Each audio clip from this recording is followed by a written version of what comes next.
Two people dead in the Russell neighborhood just before 3 p.m. on Saturday. Councilwoman Donna Purvis, who's represented the district 3 years, rushed to the scene at 26th and Cedar Streets. Don't know what this stemmed from, but, just want the public to know that the club was not open and operating at the time. When police responded to the area, they found a man who'd been shot. Just 500 feet away, they located a second victim, a woman shot multiple times. Both of them died at the scene. Now, police say it's not the first time they've received this type of call for the area near Club Cedar, but Purvis says LMPD detectives told her the double shooting had nothing to do with the club or its patrons. The business was not open for business. It was not operating, so there were no customers in the business at the time. I think there were people in there actually working, doing some renovations. Still, she says it's unsettling. This incident puts the Metro just shy of 120 homicides for the year. It marks the third shooting death in just 24 hours after a 19-year-old was killed in the Buttrell neighborhood Friday evening. 2 gunshots, one neighborhood, minutes apart. On a September afternoon in Louisville, Kentucky, 2 people who loved each other were killed just 500 feet from one another. At first, police thought they were looking at 2 separate shootings. 2 unrelated tragedies happening to strike the same neighborhood on the same day. They were wrong. This was one case, one killer, 2 lives taken in a matter of minutes. Her name was Alexis McCrary. She was in her 20s, a mother, someone her family describes as full of ambition and life. His name was Edward Lamont Smith. He was 26 years old. The 2 of them were together.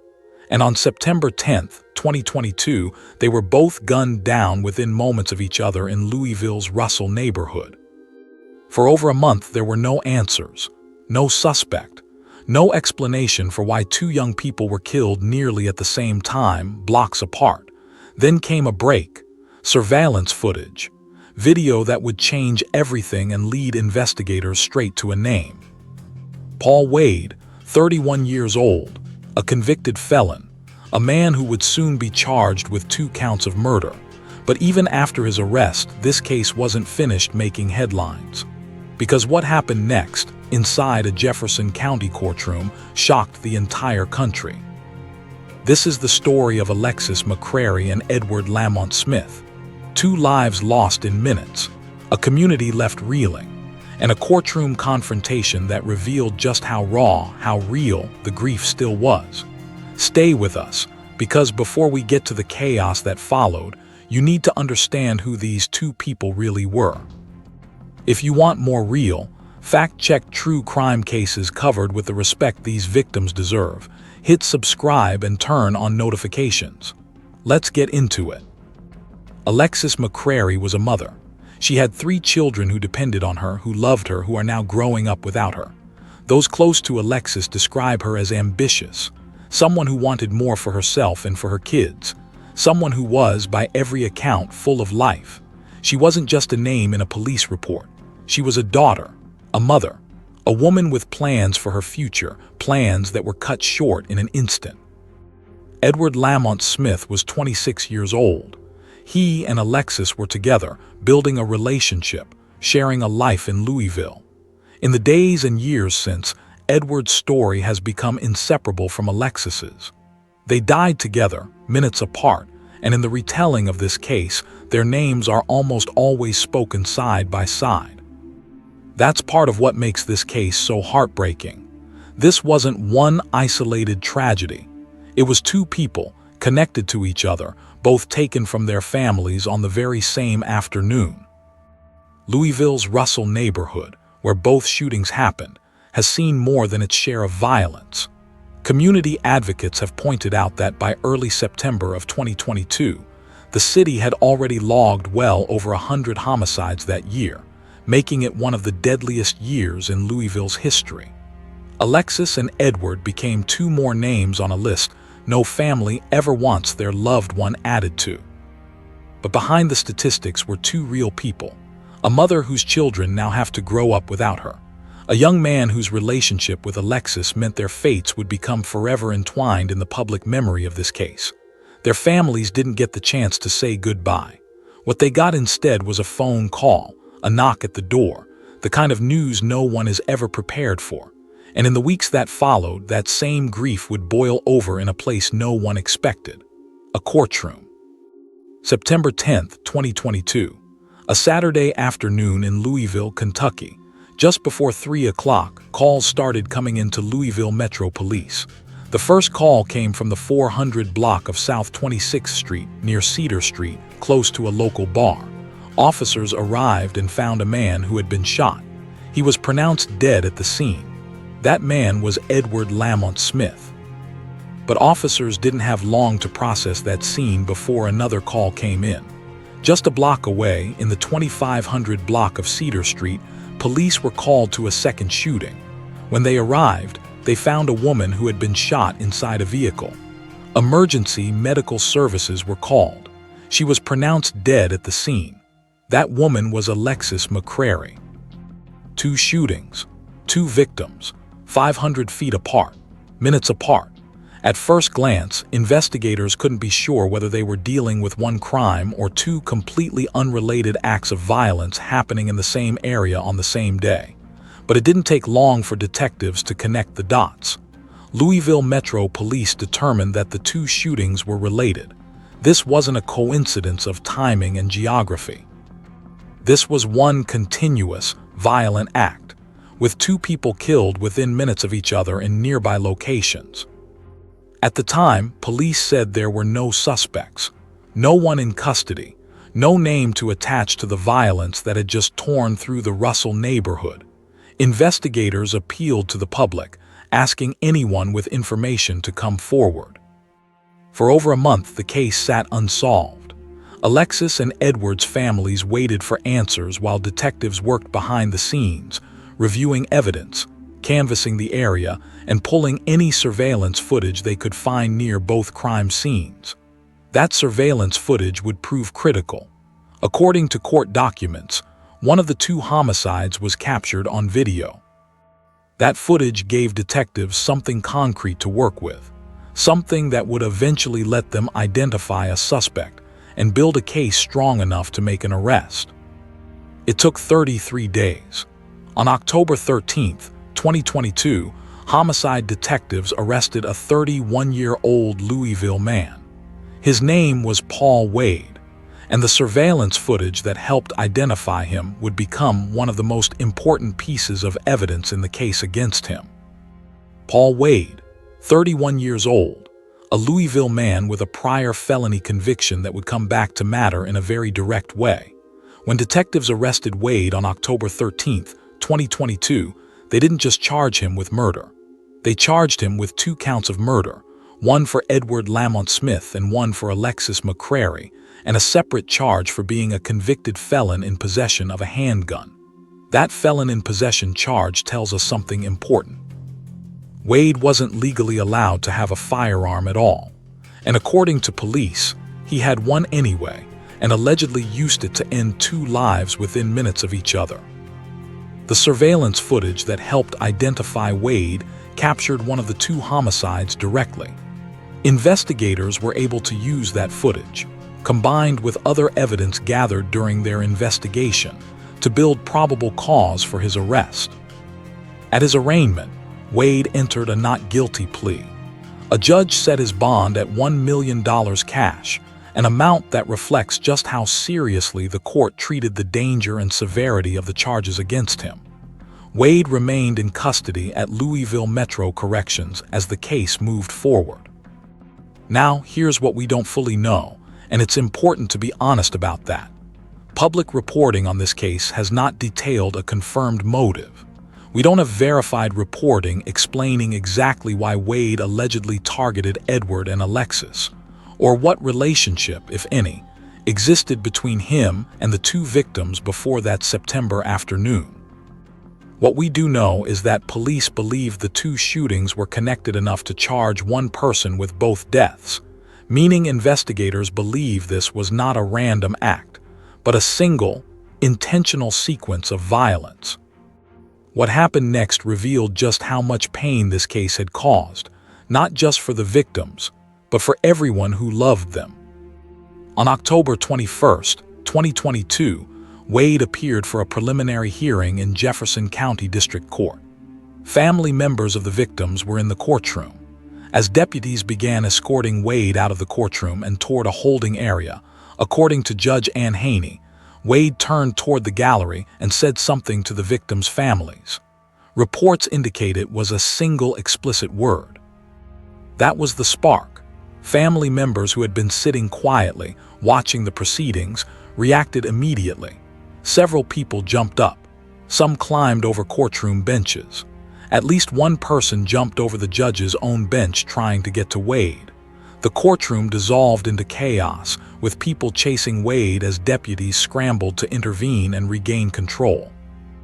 Judge Haney later said this was the first time these family members had seen Wade in person in custody, face to face, since the killings. Weeks of grief, fear, and unanswered questions had built up, and in that moment it broke loose. Deputies had to use pepper spray in the hallway behind the courtroom to bring the situation under control. When it was finally over, 4 people connected to the victims' families, Joshua Whetstone, Monitra Kane, Isaiah Smith, and Joshua Smith, were arrested. They were charged with misdemeanors including disorderly conduct and obstructing government operations, with some additionally facing charges related to assault and resisting arrest. Judge Haney would later describe the scene in blunt terms. She called it a chaotic mess, and she said something else, something that captured the entire tragedy of that day. No one wins in a situation like this. This case took a turn nobody saw coming. If you're finding this story as gripping as we did researching it, drop a like and let us know in the comments what you think set that courtroom off. Here's the twist that makes this case so unforgettable. It's not a hidden piece of forensic evidence. It's not a secret witness. It's raw, human grief exploding in real time, caught on courtroom camera for the entire country to see. Video from inside the Jefferson County courtroom captured the entire incident. Wade, in an orange jumpsuit, handcuffed, backed against a wall as family members surged toward him. Judge Haney can be heard on the recording calling out for help as the situation spiraled. The courtroom's cameras, which automatically follow the loudest sound in the room, jumped from angle to angle, capturing the pandemonium as it unfolded. This footage went viral, drawing national media attention to a case that might have otherwise stayed a local story. Outlets across the country picked it up, turning a homicide investigation into a story about the limits of grief and what happens when a justice system built on order collides with families who have lost everything.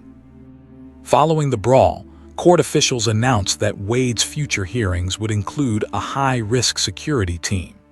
The judge indicated she could limit courtroom attendance going forward to help maintain order, though no final decision on that was confirmed in public reporting. The 4 family members arrested that day were released on misdemeanor charges, a stark contrast to the murder charges Wade continued to face. It's a detail that underscores something important about this case. The people who lost the most, Alexis and Edward's loved ones, ended up in handcuffs too, even if only briefly, and only on far lesser charges. As for the broader investigation, detectives have not publicly released additional forensic details beyond what was used to secure Wade's arrest.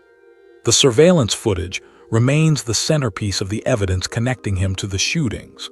Whether additional evidence, witness testimony, or forensic analysis has been introduced since his arraignment has not been confirmed in available public reporting. What we can say clearly is this: 2 homicides, initially treated as separate incidents, were tied together through investigative work and video evidence, leading to charges against one man. That much has been consistently reported and remains unchanged. The courtroom confrontation, though, remains the moment this case is most remembered for, a moment when the pain behind the police reports and court filings became impossible to ignore. So where does this case stand today? Based on available public reporting, Paul Wade was formally charged with 2 counts of murder and being a convicted felon in possession of a handgun, and he was held on $1 million cash bond following his arrest in October of 2022. We were not able to confirm a trial date, verdict, or final case resolution in currently available reporting. If you have more recent information about this case, we'd genuinely like to know, and we encourage anyone following it closely to check current Jefferson County Court records for the latest status. What we do know for certain is the toll this case has already taken. 2 families lost people they loved on the same afternoon. Alexis McCrary's 3 children are growing up without their mother. Edward Lamont Smith's loved ones have had to process losing him in the same violent moment that took Alexis. And beyond the immediate families, an entire community watched this story unfold, first through grief over the killings, then through shock at the scenes that played out in a courtroom meant to deliver order and answers. Louisville's Russell neighborhood, like many communities across the country, has grappled with the weight of gun violence for years. Community advocates have pointed to years like 2022 as some of the deadliest on record for the city. Alexis and Edward's deaths were part of that grim total, but they were never just statistics. They were 2 people with families, with plans, with a future that was taken from them in minutes. This case also raises a question worth sitting with. What does justice actually look like here? Is it a guilty verdict for Paul Wade? Is it the 4 family members who were arrested that day being able to move forward without lasting consequences for a moment of grief-fueled chaos? Is it simply the ability for these families to finally get real answers about what happened and why? We may not have all the answers today, but we do know that keeping cases like this one in the public eye matters. Public attention keeps pressure on the justice system. It keeps names like Alexis McCrary and Edward Lamont Smith from becoming forgotten statistics. If this case affected you the way it affected us while researching it, we want to hear from you. What do you think really happened on that September afternoon in Louisville? Do you think Paul Wade acted alone? And what do you make of the courtroom confrontation? Was it understandable given the grief involved, or did it go too far? Let us know in the comments. Like this video, subscribe for more fact-checked true crime coverage, and share this story so Alexis and Edward's names are remembered. Alexis McCrary was a mother, a daughter, a woman full of ambition and life. Edward Lamont Smith was 26 years old, someone's partner, someone's son. They were taken from their families in the same violent moment, on a September afternoon that should have been ordinary. Their story deserves to be told with care, and their names deserve to be remembered, not as footnotes in a violent year, but as 2 people who were loved and who are still deeply missed. Rest in peace, Alexis and Edward. You are not forgotten.